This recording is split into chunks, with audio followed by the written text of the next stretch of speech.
Andy, earlier today, Richard Childress spoke about his role in a physical confrontation with Kyle Busch last week. NASCAR hit him with a $150,000 fine and also probation for the rest of the year. Last weekend, he was advised not to speak, but this weekend, he gave us his side of the story. I guess the main thing is I take all the responsibility for my actions last week. I'm very passionate about this sport. I'm passionate about my race teams, our fans, and I let my emotions come in front of my passion. But that's behind us. I guess the next thing is, the fine that was levied against me, I'm going to pay it personal. I agree that NASCAR should have done something with me. I don't agree that they didn't handle a situation that happened on the cool-down lap. And with that said, we had a lot of fans to send in donations last week to the towards our fine. I'm going to pay it personally, and all that money that's been sent in, it's still coming in. We're going to take and donate it to the Childress Institute for Pediatric Trauma. At least in every bad situation, something good will come out of it. And hopefully Kyle and myself will both end up learning something from this. And thank y'all very much, and talk to you later. That's it. We will hear from Kyle Busch in just a moment, but his bottom line was the fact that he said once Richard Childress paid that fine or got that fine and that punishment from NASCAR, that the story was over for him. But you know what, Randy? This story isn't going to be over for a long time, because it's just not normal that you have that kind of confrontation between two people who have such high profiles in the sport. Yeah, and you can understand the passion that Richard Childress has. I mean, he wanted to protect his team, what he perceived as a hit that shouldn't have happened after the truck race was over. And, to be perfectly honest, those types of donuts and those hits happen in the sport all the time. They've been going on for 20, 30 years. There's been hundreds, if not thousands of them, and they haven't warranted any kind of penalty. So does the penalty, the $150,000 in the probation, does it fit the crime? I think NASCAR certainly had to do something.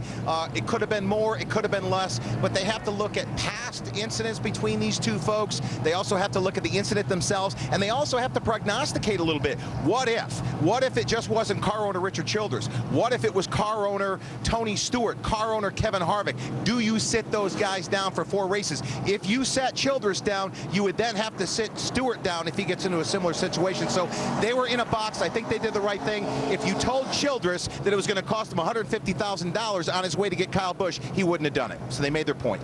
Exactly. They've done just that. Now, another side of the story certainly comes from the management at Joe Gibbs Racing. For more on that, let's go to Wendy Venturini. Thank you, Johnny. Yes, we checked in with Joe Gibbs Racing earlier this morning, and they said they stick by what they said earlier last week at Kansas, that they felt NASCAR was taking care of this issue and they were comfortable with the way NASCAR was handling this situation. So Joe Gibbs Racing stands by what they said last week at Kansas. And also today when we got to Pocono, Kyle Busch did address the media, and of course the questions still have not ended for Kyle Busch, and this is what he had to say to them.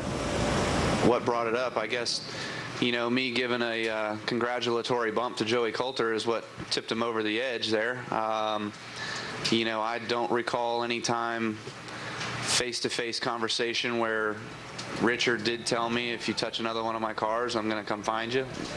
I don't know if it was ever said in the media, but it was never relayed to me. If he came to me and was so upset about it, I would have offered him money to fix it. I'm an owner in this sport. I know there's going to be torn up equipment here and there sometimes, whatever. And that, I will say that if I didn't roll out of the throttle, we both would have crashed. And we know that this situation will still continue on. Probably after this weekend, we'll still be talking about it. But pretty much Kyle Busch said that he was happy with the way NASCAR handled it, and he felt it was the end of the story. And also wanted to add from that sound that we heard from Richard Childress when he addressed the media this morning. It originally was supposed to be a press conference by Richard Childress, and then he was going to take some questions from the media. He did not do a Q&A with the media. He did give that release that we just saw, the quote from Richard Childress, but he did not take any questions. Johnny? Wendy, thanks a lot. And of course, a point we made earlier today, and it certainly bears repeating, is that if this were not Richard Childress and Kyle Busch, same thing with the situation with the speeding ticket. If it were not Kyle Busch, Randy, do you think it would be garnering the same amount of attention? I don't think it would be garnering the same amount of attention, but certainly a $150,000 fine is going to get the media talking, as well as the fans. And certainly the fans have weighed in on this subject in a big way. It's 50-50. You know, people wanted Richard suspended. They wanted more fine. They thought Kyle was at fault. So it's, you know, it's all over the board. But I think this is behind these guys at this particular time.